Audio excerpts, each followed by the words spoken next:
देश में तेजी से विकास हो रहा है और विकास की इसी रफ्तार को और तेज करेगा 85,000 करोड़ रुपए की लागत से बन रहा डेडिकेटेड फ्रेट कॉरिडोर।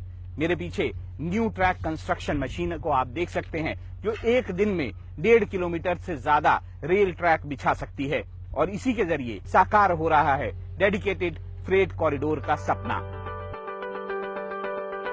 देश में स्वर्णिम चतुर्भुज के 4 गलियारों से सबसे ज्यादा माल ढोने का काम होता है। इन्हीं गलियारों को आपस में रेल लाइन के जरिए जोड़कर केवल माल ढुलाई के लिए इस्तेमाल करने की योजना है dedicated freight corridor. The 2 dedicated freight corridors are scheduled to be commissioned 2019. This should create a new mission to ensure that this is also implemented. We are putting them under the mission mode.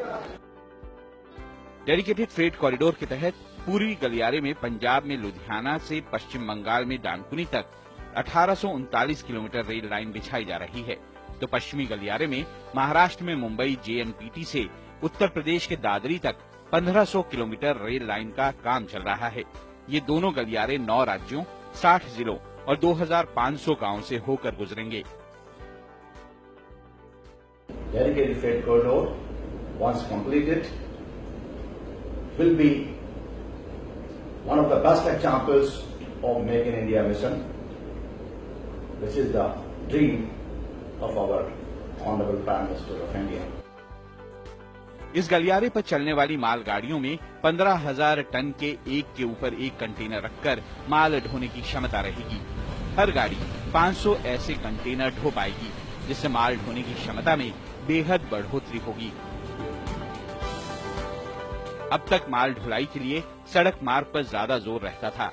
इसका कारण railway के जरिए माल ढुलाई में लगने वाली देरी और मुसाफिर गाड़ियों की वजह से अधिक माल गाड़ियां ना चला पाना है। लेकिन डेडिकेटेड फ्रेट कॉरिडोर पर केवल माल गाड़ियां ही चलेंगी, वो भी 100 किलोमीटर प्रति घंटे की रफ्तार से, जिससे माल ढुलाई में कम समय लगेगा। इससे मुसाफिर गाड़ियों में बढ़ोतरी का रास्ता भी खुलेगा।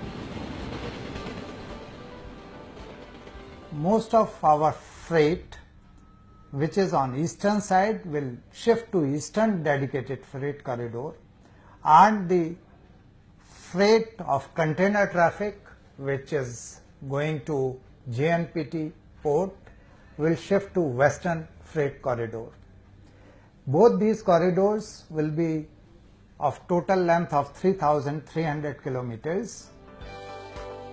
पूर्वी गलियारे को वर्ल्ड बैंक और पश्चिमी गलियारे को जापान की जाइका के जरिए फंडिंग की जा रही है।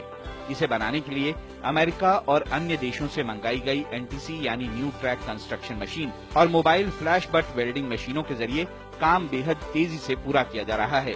पूर्वी और पश्चिमी गलियारे को 2019 तक पूरा किया जाना है। इस महत्वाकांक्षी योजना में प्रगति पर नजर रखने के लिए सरकार ड्रोन मॉनिटरिंग का सहारा ले रही है। पूर्वी और पश्चिमी डेडिकेटेड फ्रेट कॉरिडोर के बन जाने से हर साल माल ढोने की क्षमता में 360 मिलियन टन की बढ़ोतरी होगी। साथ ही माल ढोने में लगने वाला समय लगभग आधा हो जाएगा। डेडिकेटेड फ्रेट कॉरिडोर की क्षमता के पूरी तरह से इस्तेमाल के लिए सरकार इसके साथ साथ दिल्ली मुंबई औद्योगिक गलियारे और अमृतसर दिल्ली कोलकाता औद्योगिक गलियारे के विकास पर भी काम कर रही है।